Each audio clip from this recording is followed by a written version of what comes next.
Welcome to our Harinam Chintamani, session 8, I believe. And today we are going to recite session 8. And today is also very auspicious Ekadashi. So we are going to offer our Puspanjali also to Mother Ekadashi Devi. And I hope everybody is aware who is Mother Ekadashi.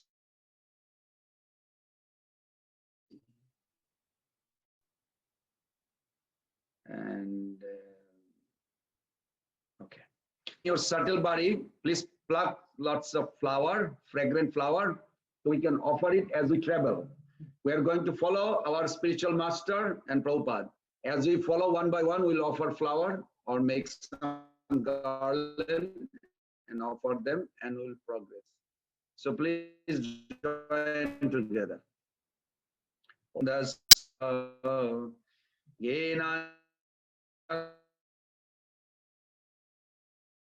Gaya Chakshurunmilitam Jena Tasmai Sri Guruve Sri Chaitam Stapitam Jena Bhule Sayam Rupa Gadamayam Dadadesha Padantikam Andeham Sri Guru Sri Jutapada Kamalam Sri Gurum Vaishnavamscha Sri Rupam Sagrajatam Sagana Raghunatanitam Tam Sajivam Sadaitam Sabadhutam Parijana Sahitam Krishna Chaitanya Devam Sri Radha Krishna Padan Sagana Lalita Sri Vishakhanita Om Vishnu Padaya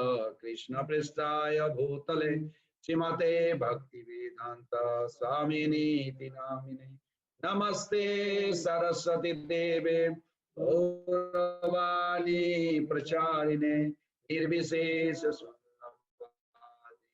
Paschatadeshatarine Pancha kalpataruvescha kripa sindhubhaivacha patitanam pavanebho vaishnavebho namo Sri Krishna Chaitanya Prabhu Nityananda Shri Advaita Gadadhara Sivasadi Gaura Bhaktaminda Hare Krishna, Krishna Krishna, Hare Hare, Hare Rama, Rama Rama, Hare Krishna, Krishna Krishna, Hare Hare, Hare Rama, Rama Rama, Hare Krishna, Krishna Krishna. Hare Hare, Hare Rama.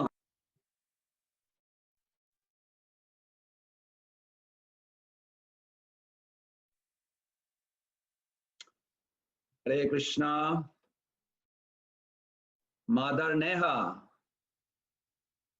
Mataji, do you have a devotee who can express their grateful attitude to Prabhupada? Hare Krishna Prabhuji, Dandvat Pranam. Today I don't have any names. So maybe you could ask people to volunteer. Hare Krishna.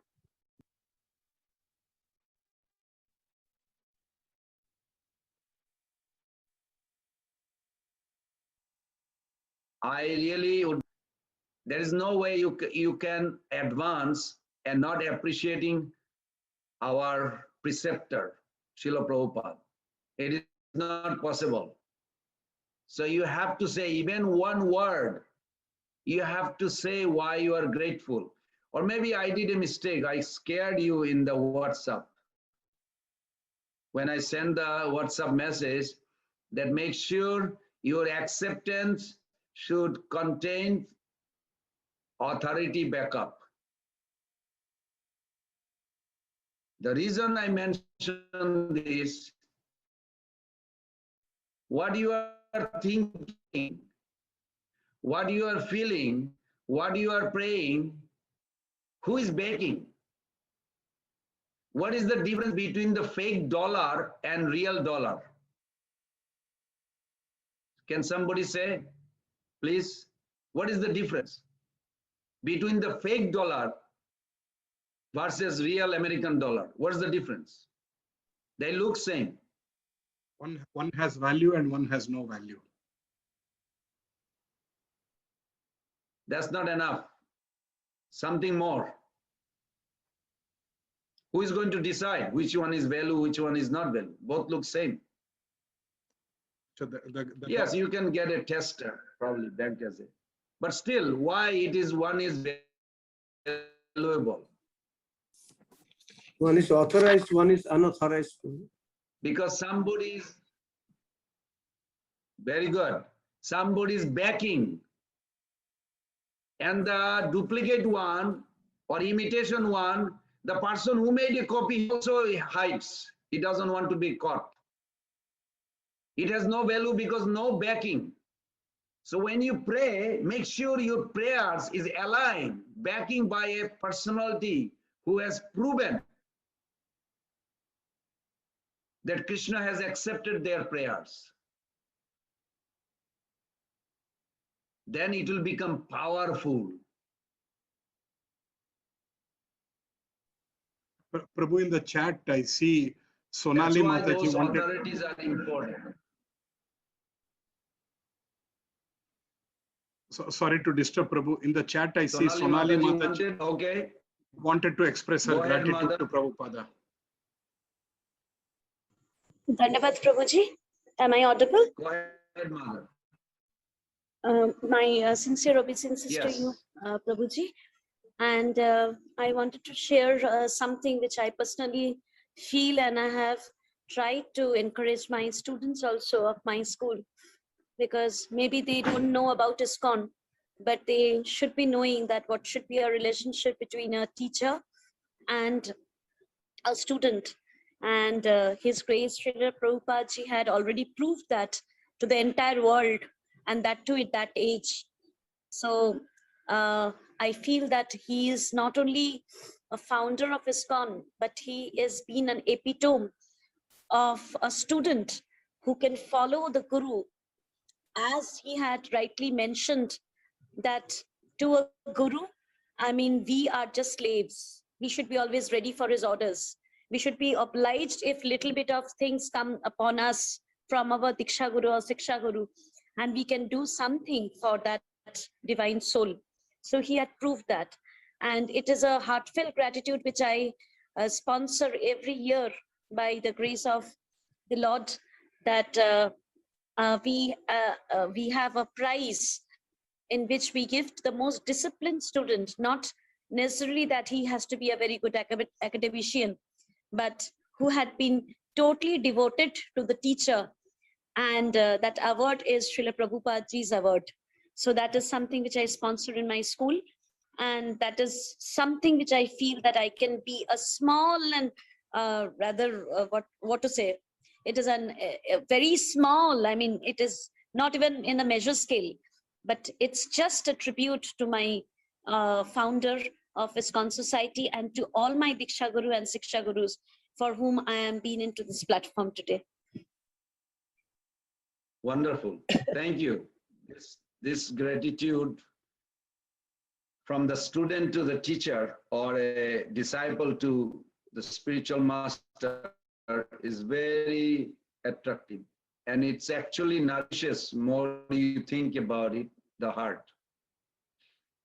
So tomorrow, I mean, not tomorrow, Monday, next Monday,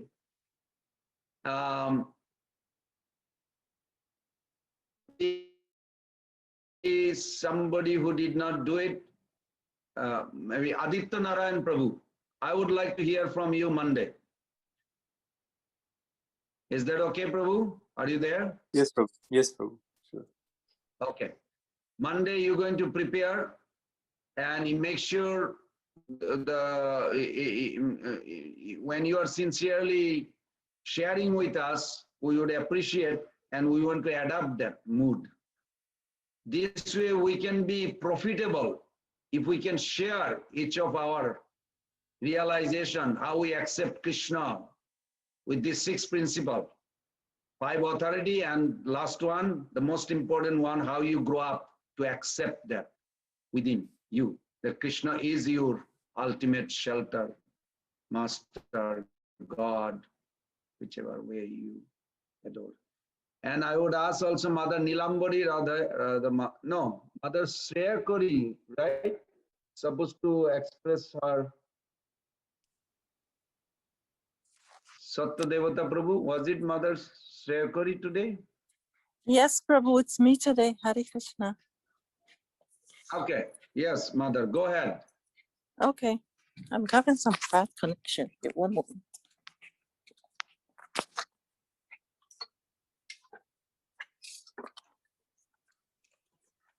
Okay. Hare Krishna, Prabhu. Dandavat Pranam, all glories to Srila Prabhupada. How do I accept and grow up with Krishna? I think I have enough. I saw you frozen. Since I was a child, I learned to wake up before the sun rises. That was my father's philosophy. I was attracted to the Lord Krishna photo on my parents' altar. And I was also fortunate to listen to Bhagavad Gita even before I became a teenager. I can remember what the lecture said about in years to come, there will be unbearable heat and cold. People will not want to hear the word of God, and they will be materially inclined of killing animals. And due to that, I became a vegetarian. Due to time and place and circumstances, I never heard of Krishna consciousness in my country or even about ISKCON. However, many years later, one day I saw some devotees of various ages dressed in traditional Indian clothes, and it was an unusual sight for me. So I went out to see what was going on. I was curious to know, why are these people walking around like that? Then when they came to my house, they explained they are devotees of Krishna and were in Krishna conscious movement. And that was the first time I ever heard about Hare Krishna. I bought a Bhagavad Gita from them, and they also gave me a japa beads. And even though I heard Bhagavad Gita before, this was the first time I ever had a close-up look of what a Bhagavad Gita looked like. And first time I was ever holding one in my hands. Also, I learned this is not just Bhagavad Gita, it was Bhagavad Gita as it is. I was fascinated how these devotees were in the street distributing books. They were not chanting as devotees do now, like when they do Harinama. They was just distributing books and japa beads. And one of the devotees taught me how to chant on the japa beads. And over the years, I met the devotees only 2 more times and never heard to see them again. I never had any contact again with anyone from Krishna consciousness. But I continued to read my Bhagavad Gita every day and chant as it told me. I used to believe that Srila Prabhupada was too intense in his purport. I could never imagine that people could have bad qualities that really existed. I was young and have no spiritual knowledge nor even material experiences. But I accepted Krishna as the Supreme Personality of Godhead after reading Prabhupada's Bhagavad Gita as it is. I never liked to read the first chapter of Bhagavad Gita. I thought it was too problematic. I always chant on my beads and feeling I am close to Krishna. I talked to Krishna, but after a while, I started to question myself. Am I doing this right? I was reading Bhagavad Gita, but didn't really understand. I believe everything was so difficult to follow, especially when Srila Prabhupada kept saying one must approach a bona fide guru. I will never be able to find a guru, I thought. I had no idea how to inquire. I don't have the qualities. How can I even inquire? Plus, inquiring not something I can do even if I knew how.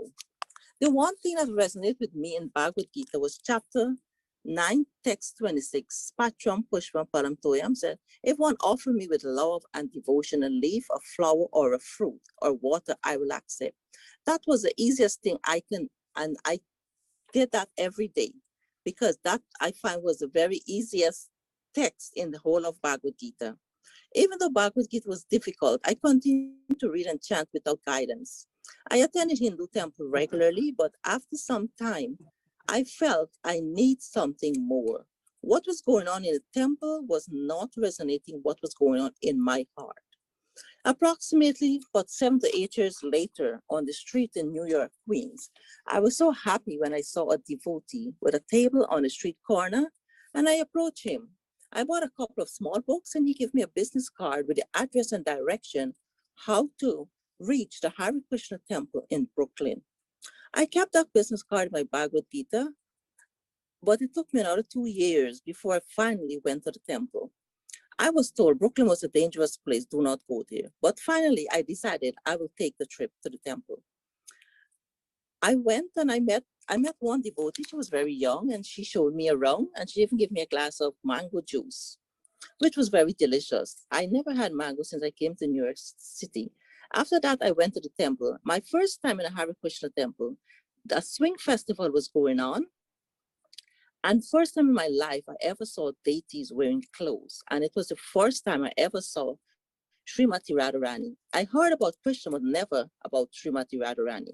It was an experience that was in my memories for years. And I thought I was dreaming. However, that night I reached home very late. I wanted to go back to the temple, but the timing was so late. I wish if I did, but had service early so I could reach home during daylight. Anyway, I continued to chant on my feed and read Bhagavad Gita with a little more confidence. And I always remember the deities of Radha and Krishna I saw in the temple. I never met devotees again until a few years later, I went to West Virginia on a trip with a congregation from the local Hindu temple. At that time, I had feelings I wanted to become Krishna conscious. Time and place and circumstance was different then, and I can correspond with the temple now, which I did. However, with personal priority and family responsibility, I had a determination and enthusiasm, but I was not committed. I wanted this, but my family would not support me. I was the only vegetarian in the family, and everyone will ask me when you will start eating meat. And I just couldn't make the commitment at that time.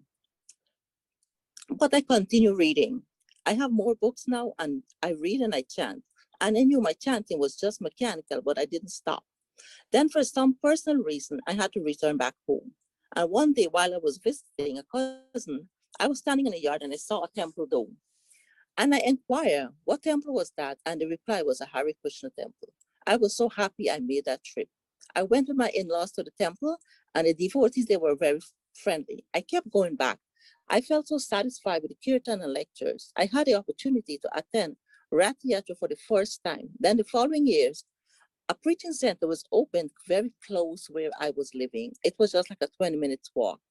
Then there was a Padayatra for 1 week, which I attended every day. And later in that year, when it was Krishna Janmashtami, I decided this is it. I finally found the commitment. And then there was a couple of Mataji taught me how to cook, even though I was a vegetarian. I used to eat onion and garlic, and I started to attend classes to become a devotee. However, good things don't last for long. I had to leave and come back to New York. There were a few devotees locally here where I was living, but the weekly program was very rare. But over time, things got better. New devotees joined, and in Krishna consciousness was blooming here. Finally, I got a Shiksha Guru who taught me Bhagavad Gita, the difference between the body and soul, dualities, what is bhakti, action and inaction, and many other topics. I was taught Bhagavad Gita was spoken because of the problem of chapter 1, and I can now safely say that Srila Prabhupada comments was not intense. People really do have these bad qualities. I became more devoted in chanting and perform my deity worship at home with my newfound spiritual knowledge. Srila Prabhupada's teachings became prominent in my life, especially in his nectar of instructions.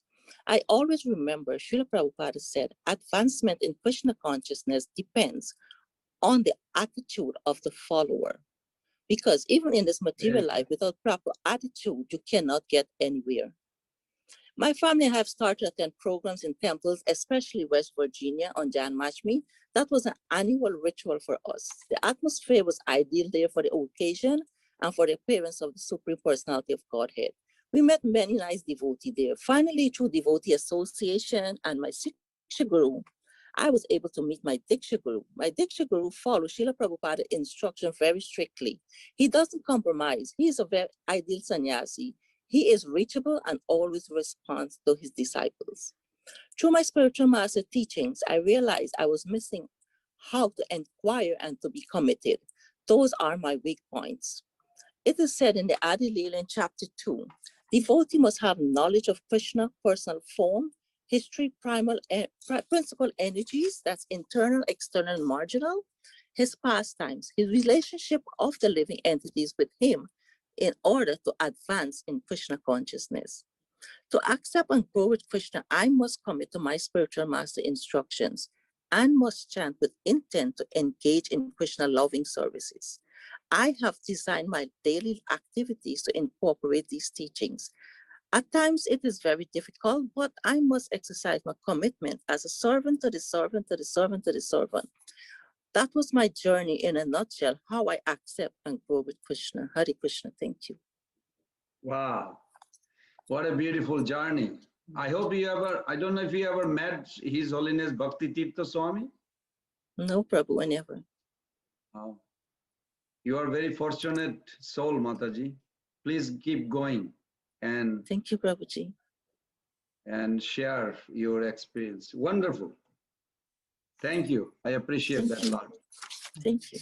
Okay, who would like to read today on chapter 8? Aditya Narayan Prabhu, would you like to read? Prabhu, I'm at work, so sorry. Oh, okay. How about somebody else who is? Prabhuji, I will read today if you Okay. permit. Yes. Go ahead.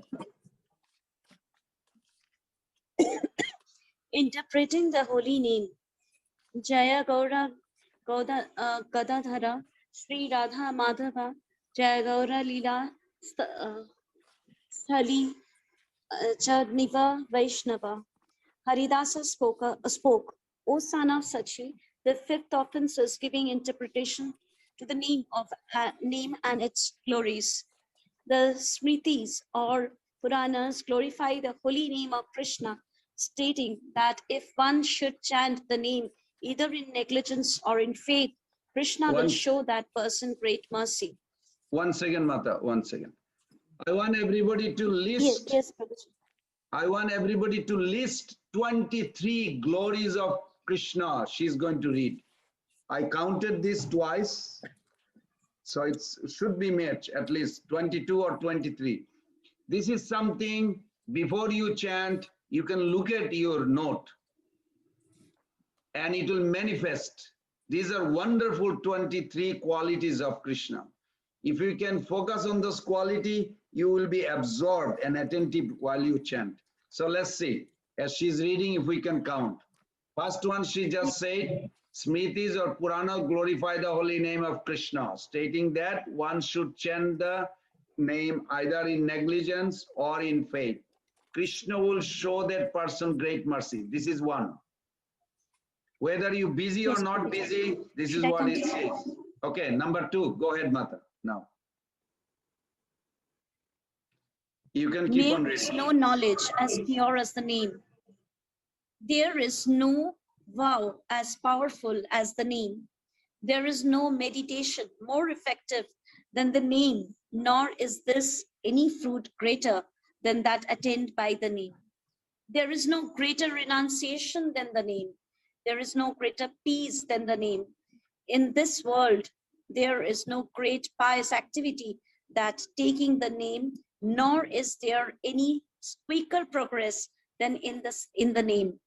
The name is the highest liberation, the highest freedom, the highest destination, the highest peace, the point of no more searching. The name is the highest devotion. The name is the purest inclination of the jiva. The name is the highest love and direct remembrance of the Lord.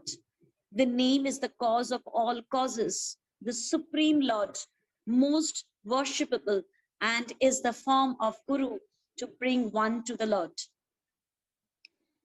It is stated that 1,000 names of Vishnu are equivalent to one name of Rama, and 3 names of Rama are equivalent to one name of Krishna. The Vedas say that the holy name is purely spiritual, and thus they constantly glorify the name. Okay, 1 second, Mata. Minimizes. Yes. This is, so up to this, there is 23 qualities of holy name. If you really want to be attentive, you have to focus those 23 qualities. And you can find a pastimes even for each one. Now, if you don't believe, if you think this is exaggeration or not properly translated, then you are going to be an offender. And there's a two types of offender, or at least two source of this. People focus and commit offense. See if you can pick it up when she's reading there. Go ahead, Mata.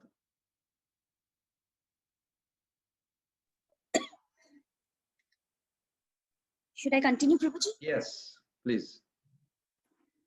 The Vedas say that the holy name is purely spiritual, and thus they constantly glorify the name. One who minimizes the effect of chanting the holy name, as stated in the Vedas and Puranas, is an extreme offender. The rascal who commits arthavada against the name is doomed to rot away in hell.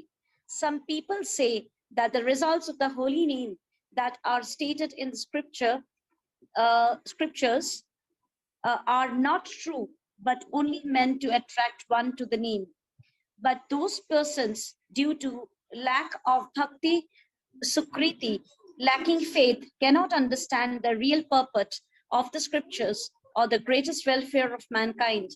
Instead, they will take the opposite interpretation. Because of Karma Kanda section of the Vedas is meant to satisfy one's selfish desire for material gain. For motivational sake, many tempting results are offered. However, in the process of pure bhakti, the candidate practices unselfishness, for the goal of bhakti is unmotivated service to Krishna. Therefore, although the statements concerning the holy name are not exaggeration meant to motivate, but are the true effects of the name, the devotee does not take the name for his own material enjoyment. He does not ask for the fruits mentioned in the scriptures. If one performs the sacrifices prescribed in Karma Kanda with the desire of material gain, that is called cheating. If one has faith and a desire and faith in the happiness of material objects, one will ask for material results from a sacrifice. But if one can execute one's activities without interest in this material results, one's heart will become purified. That is the actual purpose of Karma Kanda. When one's heart is purified, one's interest and test for culturing bhakti begins. By chanting the holy name, bhakti develops and matures. Thus, it can be seen that the end result of Karma Kanda is to come to the taste of the holy name, at least if those activities are done properly. The results one can obtain from chanting the name are far beyond anything one can obtain by wandering in any of the 14 planetary systems. Indeed, the results from the holy name are incomparable. But how can a karmi or jnani obtain these results with their offensive attitude? Just by namabhasa, one can get all the results obtained by the process of karma and jnana. If such results can be obtained by namabhasa, is there need to doubt the great benefit one will get by chanting the pure name? All the glories of the name that are recited in the scripture are accepted as fact by the sincere bhakta. The low-class men do not accept this, however, and by their doubting commit offense, which leads them to certain ruin. From the beginning to the end of the Vedas, the Ramayana, the Mahabharata, the Puranas, the name is glorified. To minimize and interpret these glories, which are clearly stated by the authority of the Vedas, will yield no good result. 1 The second. Lord, That's good. Just hold on to it, Mata. I want somebody Prabhuji. to give me some feedback. What you just heard in last one paragraph.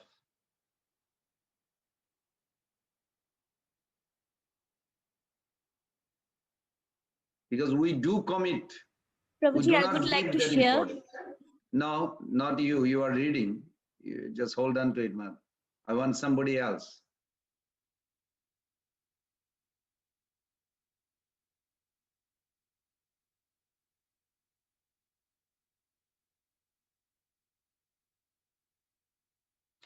Let me ask you a question because you are taking long time.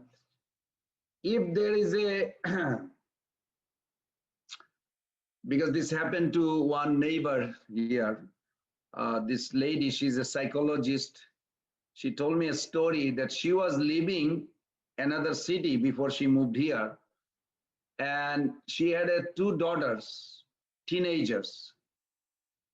And in the search, she found out the neighbor, there is a serial rapist was living within like few miles, and she did not even know.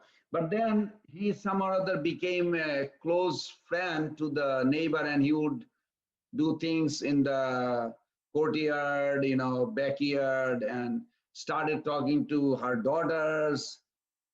And then when she found out,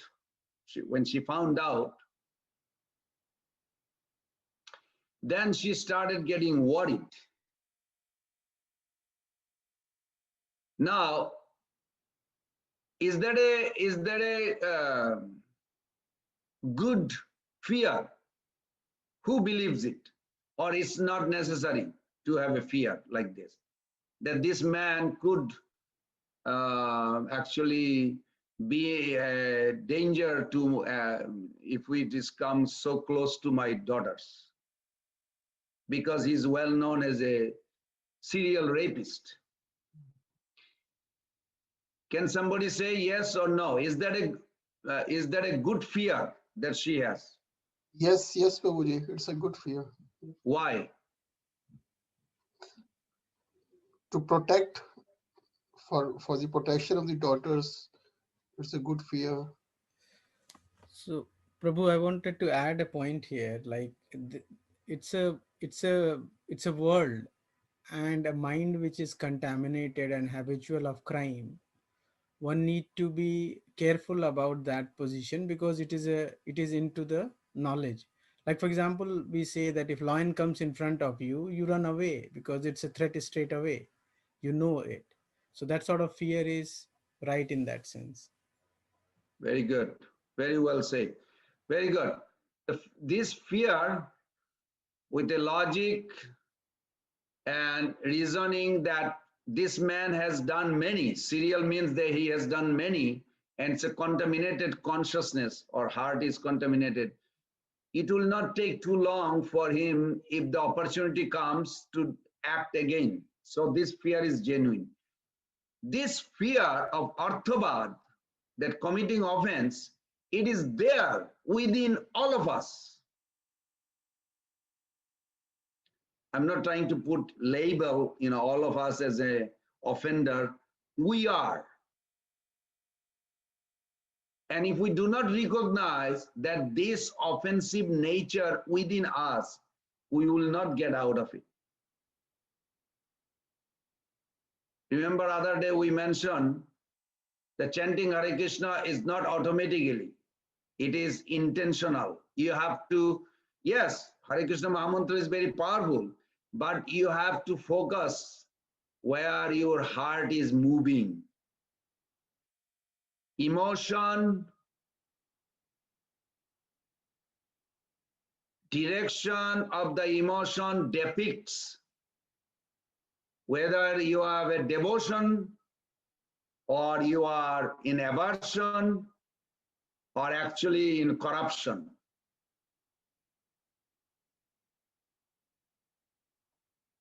Emotion is not something you wished away. It is there. You have to guide from within where this your emotions should be directed. It's not going to, because as Prabhu says, because pre-impression, I hope everybody knows this. You know why you are attracted to particular person or particular things in life that other person is not attracted? I think I discussed that once, no? If there is a beautiful Mataji or a handsome man, why one person is attracted but the other person next to me is not attracted? Is because attraction is coming from pre-impression. If it is not there in your consciousness, in your memory, you will not be attracted. That's why a particular person likes another particular person. And your brother may not like that person you like. Because each of us are, you can say, carrying baggage of impression from time immemorials.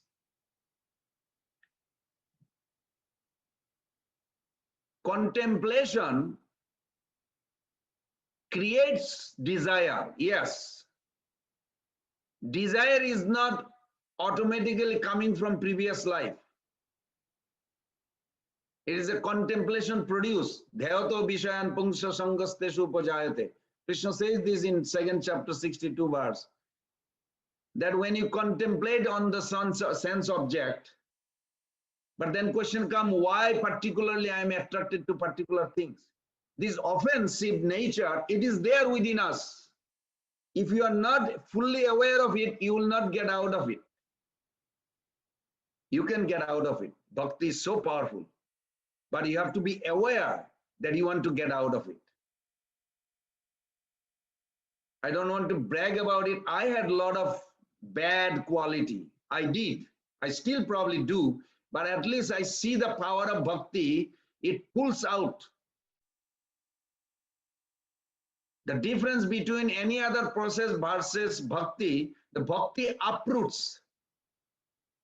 The other process only does trimming. The good example is like in the forest, there is a forest fire and seems like the whole mountain is burned to ashes. And after some time when the rain comes, again things puffs from the ground. Question comes that where is this coming from? Nobody saw any seed. Because it is not uprooted. The root is still there. As long those offensive nature will be there in our heart, you can never chant pure name, period. You remember many definition I gave. One definition was devoid of aparad, devoid of namabas, devoid of bevadhan is pure name. So if we are not fully aware how our enemy looks like within, that's why the bhakti is journey within, because you have to uproot those. Krishna is not going to uproot. Krishna will help you, but you have to uproot because you have the attachment on those. Krishna doesn't have attachment. Krishna will help you. But we have to decide to uproot this. Okay, Mother, please go on. Prabhuji, Yes, can I Prabhuji. ask a question Prabhu here? Yes. Prabhuji, it is said in one of these lines that thus it can be seen that the end result of karma kanda is to come to taste the holy name, at least if those activities are done properly. How can karma kanda activities done properly? That I don't understand. Karma Kanda also has a rules regulation following the Veda. Karma Kanda is not a akarma or bikarma. Karma Kanda means you align with the scriptures, but you have your personal interest to enjoy. So you follow a particular scriptures. Just like in this country, everybody follows Bible, But if you really boils down to them, then why you are going to church, they will say the same two things. I don't want to go to hell and I want to go to heaven. This is Karma Kanda section. Or if you go to Mecca in a particular month after Ramadan, they kill millions of goats, sheep. This is all Karma Kanda. They are also following Vedo indirectly, but they are Karma Kanda section. So, but you'll see that actually they do have connection with God. It's not like they're disconnected. They also feel satisfied. But ultimate, you remember other day we discussed about the prime identity, the fundamental identity versus functional identity. So Karmakanda falls under the category of? Functional identity. Very good, you caught it. Not fundamental identity. So most of the religion are actually on functional identity. And all the fights between the religion is based on functional identity. Nobody has any problem with fundamental identity. Well, you may say, well, they don't even talk about fundamental identity. That's true also.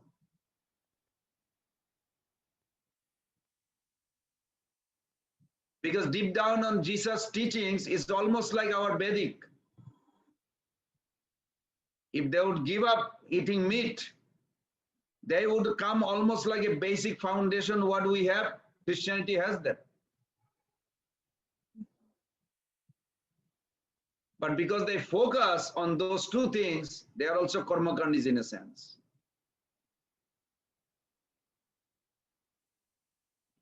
We'll discuss more after, let's finish the reading and then we'll go on that. Thank you, Prabhu. Mother, go ahead. Okay. The Lord and the Lord's name are one, for the Lord has invested in the name all his transcendental energies. Thus, he has made the chanting of the holy name the supreme process. As the Lord is completely independent and full of energies, he has by his will invested in Karmakanda activities, his material energy, and in Brahmagyana, his Nirvana energy. But in the holy name, he has invested all energies with all results. Why argue about why and how? The Lord can do what he wants. Therefore, the intelligent, learned man will not yield to interpreting the glorious names. If one happens to commit Arthavada, he should humbly go before an assembly of Vaishnavas who engage in discussion about Krishna and reveal his offense at their feet, begging sincerely for forgiveness. The devotees of the Lord, conversant with all the glories of the holy name, will mercifully forgive him and embrace him. The offense of interpreting or concocting will not occur again. If one happens to talk with one of these offenders, one should immediately, without taking off one's clothes, bathe in the Ganges for purification. If any pure water is not available, one should mentally purify oneself. He who has faith in the mercy of Krishna's dearest Sri Radharani wears this Harinama Chintamani as a necklace.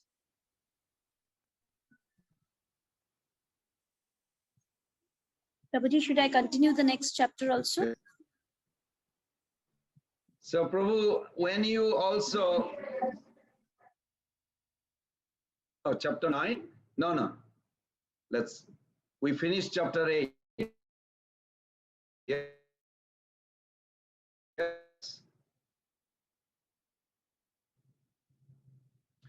Now, who understood about Orthobad? I would request you that to read Adilila 17 chapter dot 71.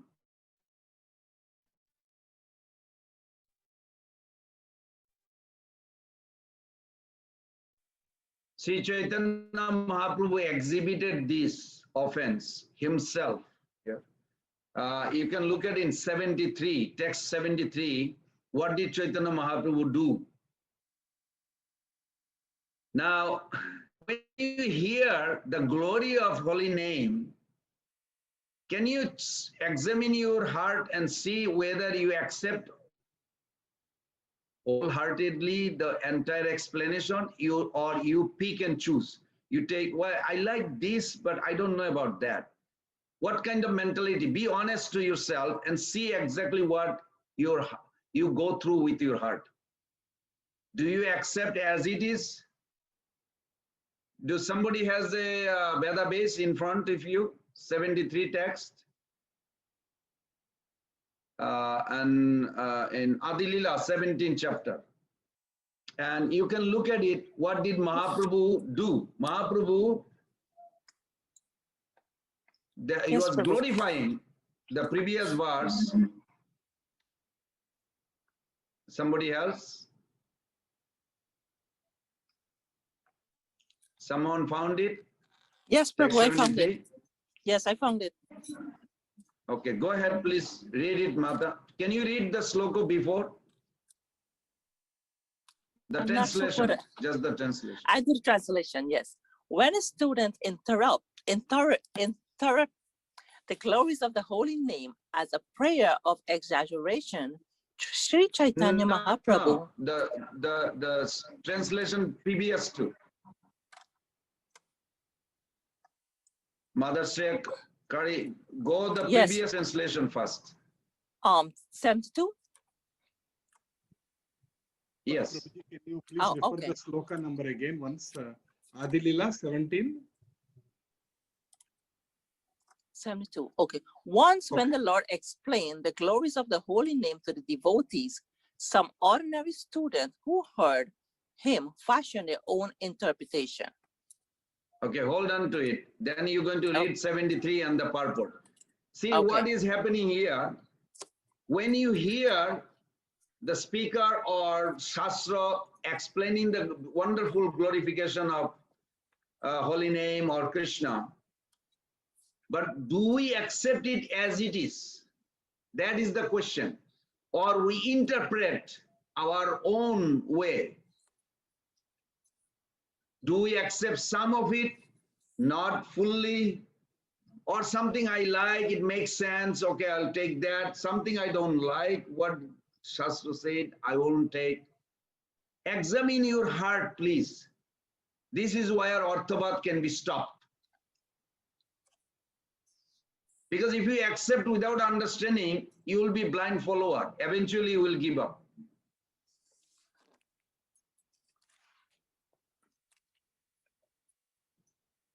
If something does not make sense, you can discuss with a senior devotee how to understand this. But if you reject it, then you are still remain in the offensive state. And if you don't want to accept it, also remain in the offensive state. Now let's see what Mahaprabhu did. The next verse.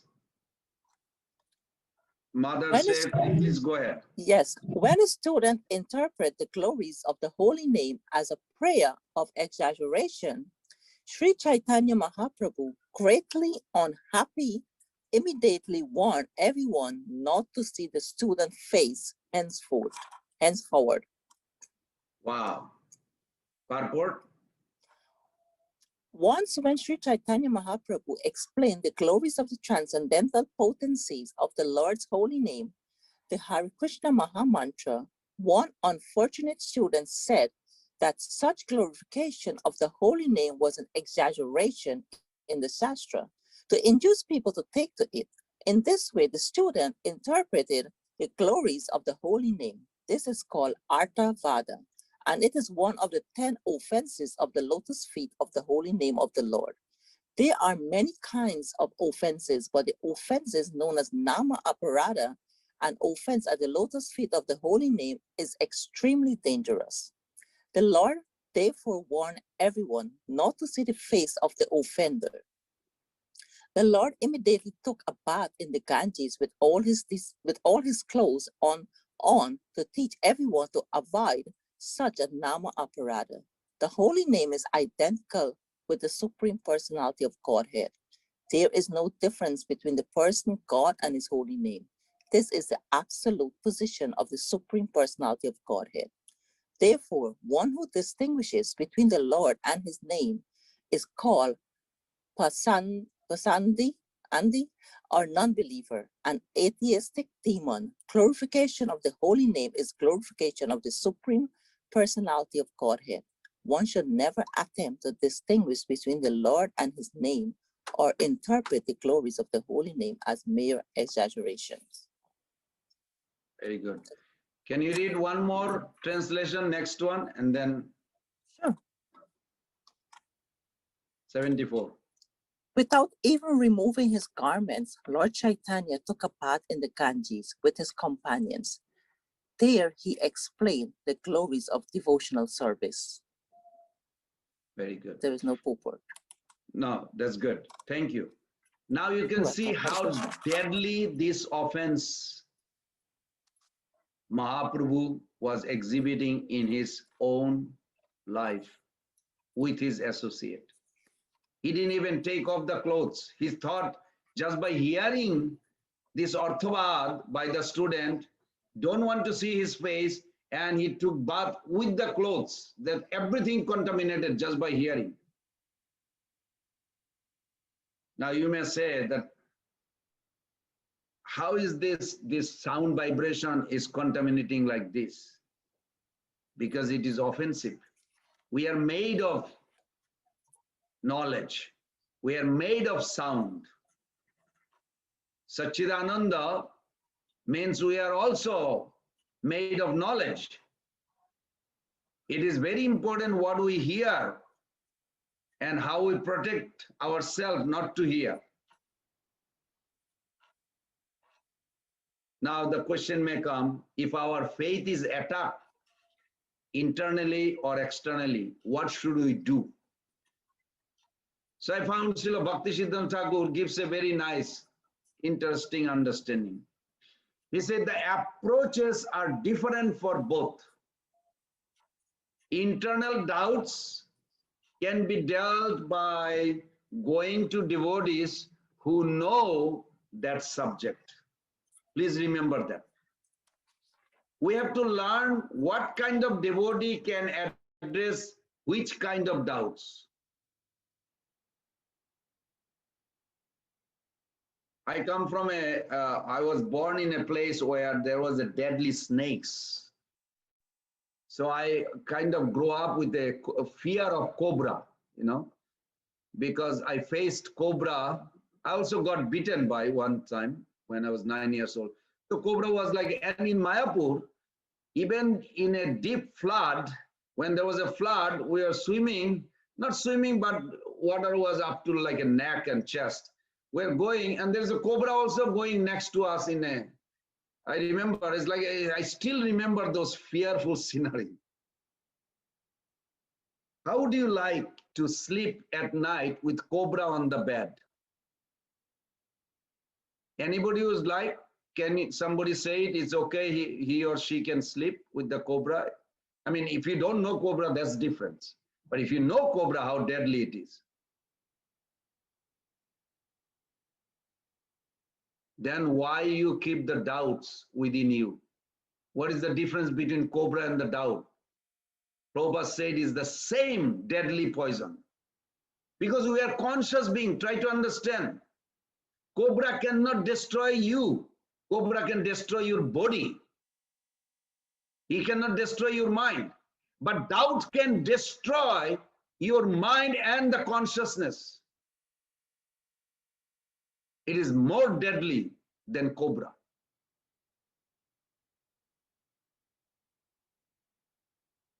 If we are analytical, please remember this. I don't know each of you, how you are. You know, I hope you know about yourself. Ask, examine yourself. If you are analytical, try to understand. Then you need the association of someone who is analytical. Do not judge other devotee, because each devotee is unique And each devotee has a particular relationship with Krishna. This is a very important. You can avoid Vaishnava offense if you understand this part. If you are culturally oriented, I know some devotees are, then you need to ask association of someone who is culturally oriented. Basically, I'm trying to say we need spiritual guides and mentors who understand our mind, then help us. Understanding someone's mind means to step into the shoes of the seeker, isn't? And understand the problem from a seeker's perspective. Otherwise, situation will not improve. Generic advices like, why you think so much? I mean, I saw that. I used to do that too. Just chant Hare Krishna. Prabhu, I just, I have my mind is doubting. Like, don't doubt, just chant Hare Krishna. This is not actually a good way of helping. It is not help at all. But I did that. I know it's a common thing people generally amongst us, we think, just chant Hare Krishna, it will be okay. No, it is not going to go away, Bhakti Siddhanta Thakur says. It may grow bigger and bigger and bigger. Even in a mundane relationship, I know a family particularly, she said he's supposed to come at 7 o'clock dinner time. Say, Prabhu, you are late. And he doesn't answer. He comes at 8:30 and she said, I'm waiting, sitting in this for you. He said, what do you think? I worked so hard for the family. And it went such a blastic, dramatic that the 3 days they didn't even talk each other. I'll never mention the name because I don't want anybody to find out. But they're wonderful devotee couple. So next time when he's late, she's thinking, I'm not going to call him. Because last time I had a confront and it lasted 3 days problem. I don't want to go through this. So I asked her, really? Like you think your problem is over if you don't confront? Bhagavad Gita, Krishna says, you are suppressing. Suppression is not Krishna conscious or Vaishnavism. Why? Because one day it will blow up. When it blow up and the husband will say, oh my God, how is this happen? Well, it was just suppressed for months and years. Then one day it will blow up and he will think like he lives in another world. So what is the solution? Krishna says, 17th chapter, take Sattvagun. Prabhu, you are very important in my life. I am also important in your life. I care for you just like you care for me. There has to be mutual respect. There has to be caring. Otherwise, this movement will not grow healthy. Movement is growing, but there has to be good, reciprocal, good understanding amongst the devotees. You probably heard this many times. Srila Rupa Goswami Pada emphasized like-minded association. Sato Sangha Sadhu Bhare. He said you have to have a like-minded association. Therefore, we need devotees for my doubts. But I really appeal to all of you, mothers and prabhus, do not sleep with a cobra, and worse than cobra, doubt. Do not keep the doubt in your heart. You should remove the doubt, anything about spiritual life. as fast as possible. You cannot ignore it. It just suppressed. Ignoring means it's suppressed. One day it will blow up. And you may not like it at the time. It may go in a worse stage. So I boil down to this, that there are two kinds of doubts. One is head doubts, one is heart doubts. Heart. Head doubts are more intellectual.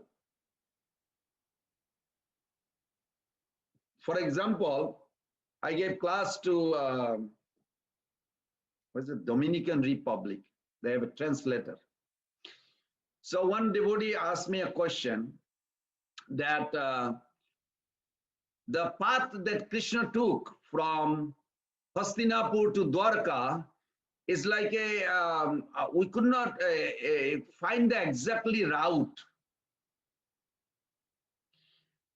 that Krishna, the Bhagavatam depicts how Krishna went from one town to another village, meeting all the devotees, and he's reciprocating to each one. Finally, he arrived in Dwarka after a few days. We don't see exactly like this. Now, let me ask somebody, is Bhagavatam is to give you GPS map or what do you call geography? Do you use Bhagavatam for geography? Yes, no? No, Prabhu. Thank you. Bhagavatam is not a geography book. You want to learn where Krishna left Hastinapur, went to Dwarka, you can look at geography book. What is the purpose of Bhagavatam? Absorption in Krishna.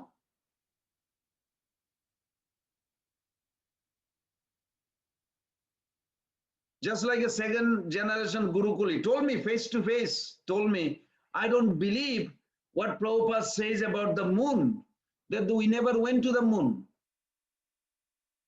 I said, the description of the moon, why don't you read, Prabhu? It's a beautiful heaven. The ladies don't conceive a child until they are about to depart. 10,000 years lifespan minimum. There is no baby. Everybody takes birth as a teenager. It's a beautiful garden, beautiful enjoyment place. But what the modern scientists say about the moon is a satellite with the rocks, no life. We're not talking the same moon. Of course, I gave him whole details for half an hour. And then he said, oh, now it makes sense. I said, well, you never ask another devotee.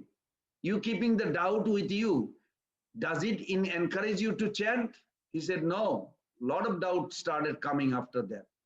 I said, that is the deadly danger. You have a doubt, you need to remove the doubt.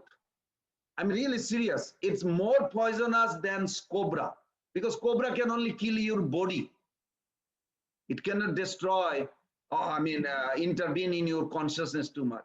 So this is very important. But Prabhu, So, I was told that certain doubts will get clarified only after we chant for certain number of years. Otherwise, they will still. I was told that because some doubts really need a lot of chanting to understand that level of philosophy or that concepts. Is that yes, correct? in that sense, just like I tried, I was talking to this couple. I said, can we demonstrate an example? He said, yes, Prabhu. I mean, they know me well. They love me a lot. So I said, how old is your daughter? He said, 2.5 years old.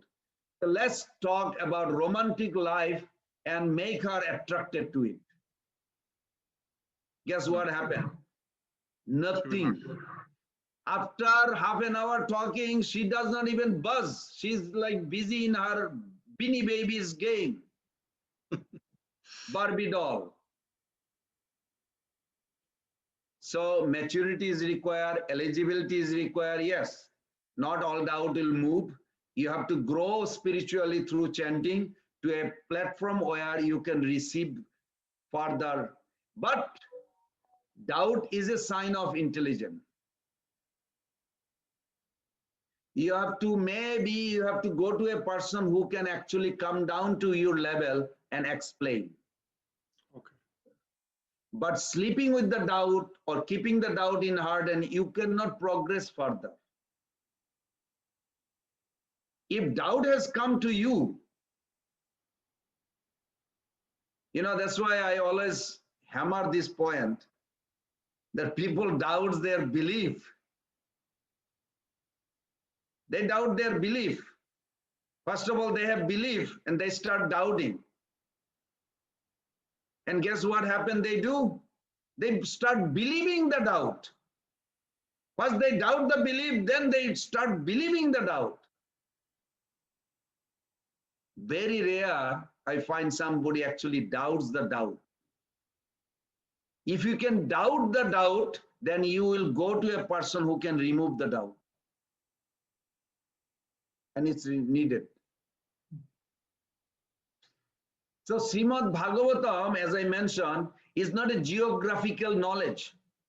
It is specific purpose to absorb in Krishna, how he reciprocates with the devotees. So this is called head doubt. You follow? Head. Now the heart doubt. What is heart doubt? Just a short.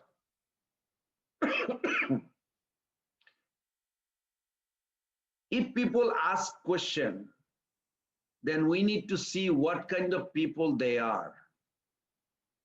If they are asking genuine questions, then we should answer them. If people simply criticize everything out of habit, it is better to keep a safe distance from them.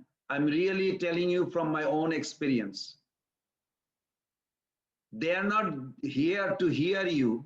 They just want to state what they feel like to criticize about particular person or the movement or whatever.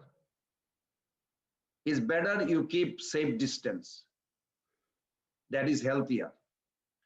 One of the keys in having healthy relationship is do not overvalue people who devalue you. If someone devalues our faith, then do not overvalue their ideas. We should rather value those who value us.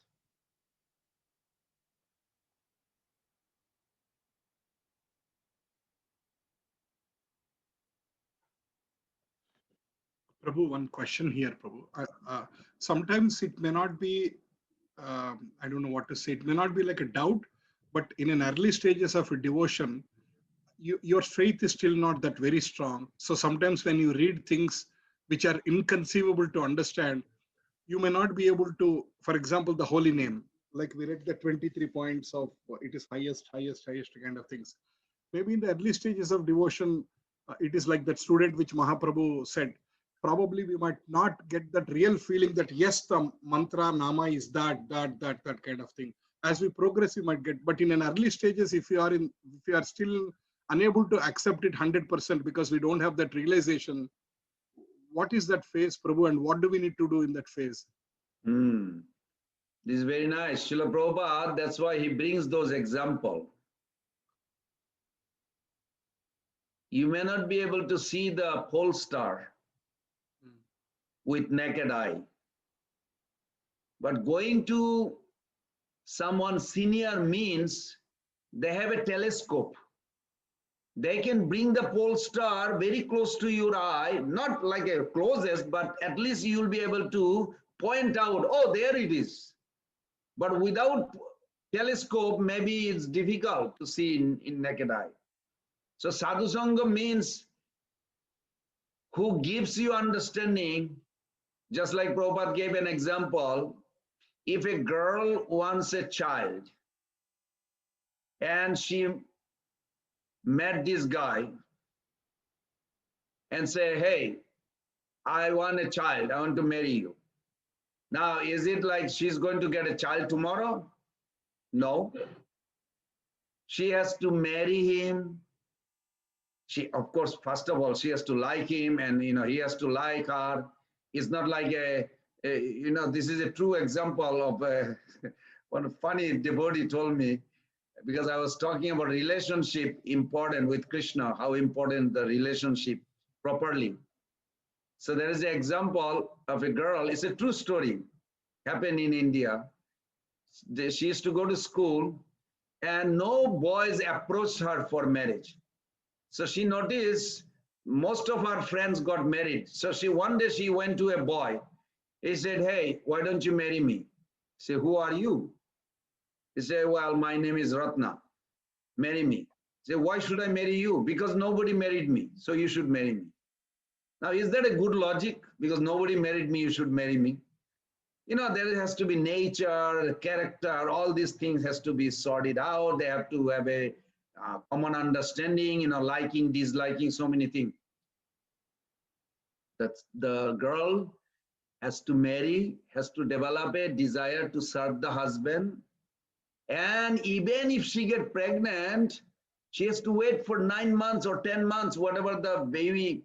So similarly, but you can look at one key point in this. The girl has an idea to have a child. That is maintained in entire whole year that she went through pregnancy and serving husband, isn't? So similarly, when you have a good shelter of a senior devotee, a Shiksha Guru or whoever senior devotee is, then you have a hope that it will happen and you continue your journey, but your doubt is not a doubt anymore. It is just you seeing that it will, in a due course of time, very soon it will be revealed. It will be gone. So in that case, it is a heart doubt. It's not dangerous. It will be revealed in due course of time. Just like she wants a child, in due course of time, after a year, the child will come out. But she is not like a hopeless. She's not giving up hope.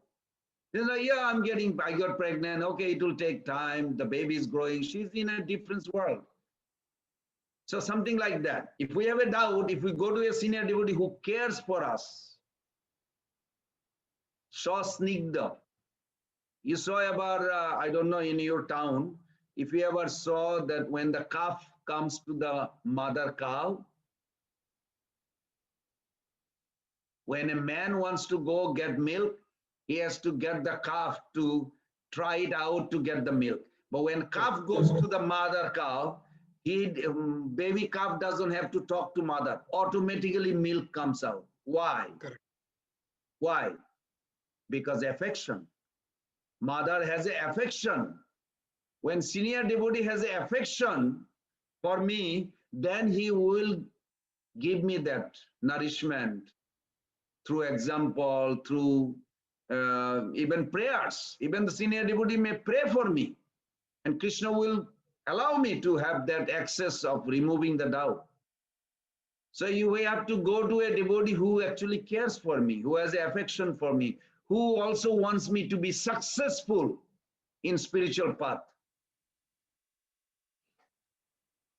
So when you find somebody like this, then you can approach and you will see, you will feel satisfied. Is that okay? Understand, Prabhu. Okay. So I will end here with this last question. Somebody just sent me text. Is it that pronunciation as well as the intent, both are important, or is it intent alone that matters from your lecture? Well, I'm going to say a few words. This person is listening in the Facebook. Actually, Krishna is bhavagrahi. Everybody heard that word, bhavagrahi? There's a famous verse. Did you ever have a doubt? Anybody has ever doubt? Am I progressing? Am I going to get the result? Or I think it will happen. Then after a few hours or few days, well, how do I know I'm progressing? How do I know actually I'm going to get Krishna Prem? Sometimes doubt is coming or not. Yes or no? Yes, Prabhu. Yes, Shastra says this. If you know Sanskrit, you will know. I'm not a genius on Sanskrit, but I understand enough. Siddhir bhavati ba neiti samsaya achyuta sevinam. Siddhir bhavati. Am I going to be successful? Or neiti, or not? Samsaya. Samsaya means doubt. Doubt is coming. Shastra knows this. So then the next verse he says, Siddhir bhavati va neiti samsaya achyuta sevinam. Nishamsayastu, without doubt. If they want to be completely without doubt, what we should do? Anybody has Bhagavad Gita right here, 7.1. Krishna gives one solution, and I'm going to give you another solution. 7.1, Krishna says, undoubtedly you can know me completely, but you have to do one thing. What do you think? Without reading it. Tat Shrinu, here. You have to hear. Yeah. You have to hear, but with the hear, some results supposed to come also in that verse, it says. Maya Shakta Mana Partha. You have to be attached. When you hear, make sure you are feeling attachment towards me. Do you feel some closeness with Krishna? Then doubt will disappear, Krishna says in that verse. Now, this verse says, Asangshayastu tad bhakta paricharjaratatmana. Make sure you serve a good devotee who cares for your spiritual success. So Krishna is Bhavagrahi. So primarily what he looks at is the intent. Please remember that. Primarily he's looking the intent of Kara, intent of Aruna Nayana Prabhu. Krishna is right now, he's looking the intent of Mother Nilambari Radha Devi. Every devotee is here. Krishna is actually, you may think like, oh, I'm looking at Pran Govinda Das, he's looking at me. No, no, in between there is a Krishna in between right now. He's looking what is your intent. At the same time, intent also needs to be expressed through action. Krishna is looking at our intent, but we have to also express. That's why in the beginning, Prabhupada never supported to chant quietly. You'll see sometime, don't judge please, it's scary. But then you'll see some devotee like going with the bead bag, no sound coming. Hare Krishna. Hare. Some word once in a while pops, but you don't know what they're chanting. Shastra doesn't recommend. You look at 3.1, Bhagavad Gita 3.1, in the purport, middle, Prabhupada said, we do not, until you trained in Krishna consciousness philosophy, you are not, something like that, I'm paraphrasing, you are not suggested to chant in a lonely place, means quietly, hidingly. Somewhere in the middle purport you will see, 3.1. Because Bhakti Siddhanta Thakur quoted the same thing. And if you find it, you can read it loud so other can hear also. I found it. Okay, go ahead. Sometimes Krishna consciousness is misunderstood to be inertia, and one with such a misunderstanding often withdraws to a secluded place to become fully Krishna consciousness by chanting the holy name of Krishna. But without being trained in the philosophy of Krishna consciousness, it is not advisable to chant the holy name of Krishna in a secluded place where one may acquire only cheap adoration from the innocent public. Very good. Thank you. Sometime actually even in my mind, I was thinking like, I want to go to a place where I can chant peacefully, cheap, you know, like quiet. I'll be like a, but then I asked the question, why? What am I trying to get? What am I trying to achieve? It is not the quiet chanting going to give us. It is what realization I have inside.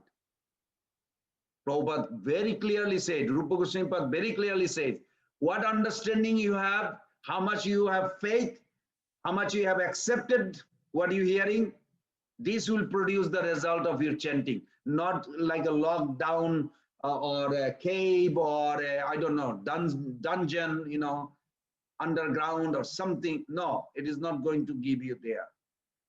Rather, you may fall asleep and forget about chanting. So it is not the quiet place. Everybody understand this point. This is very crucial what Prabhupada is trying to say. You need to be trained. We have to be trained with the philosophy. Then our chanting will produce the result.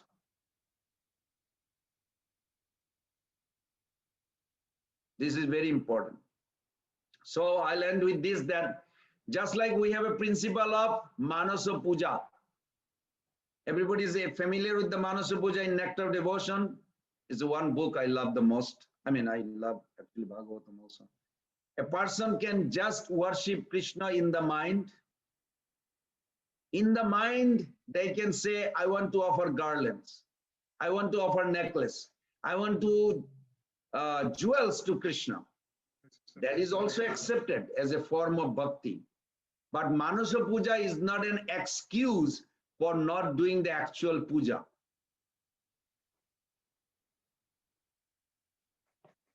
This is very important. It is when we cannot do actual puja, at that time, the Nectar of Devotion did not say the rich man was doing Manasa Puja. He said he was a poor, he did not have anything. But he heard that Manasa Puja, in the mind he can do that. But if you have a money, you think, I'm not going to cook. I'll just, in mind, I'll offer Krishna sweet rice. This is not suggested. Please don't misunderstand. This is very important. Just because we are not able to do the actual puja, Krishna accepts the intention of the mind also.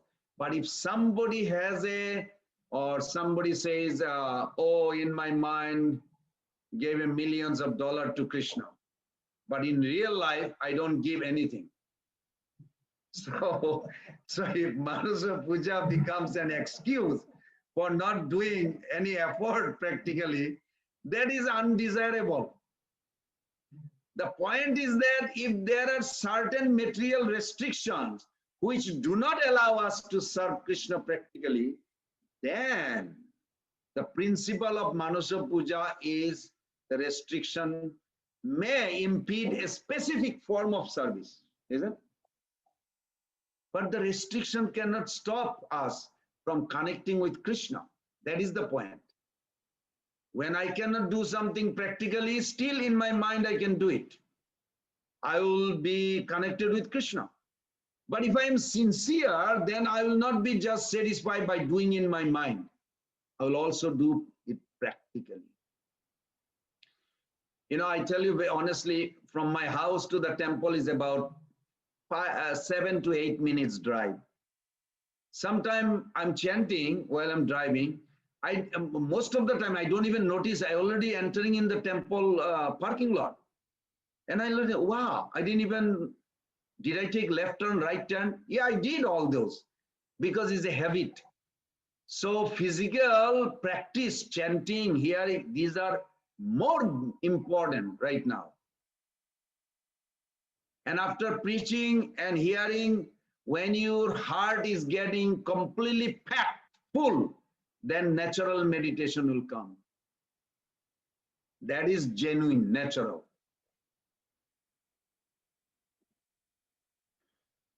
Prabhuji, you are quoting about a sloka, Siddhir Bhavati. Can you give that reference again?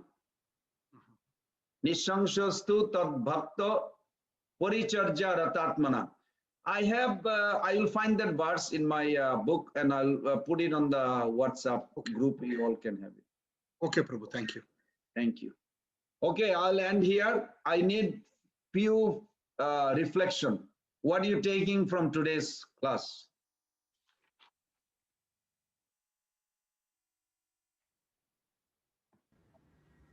Someone.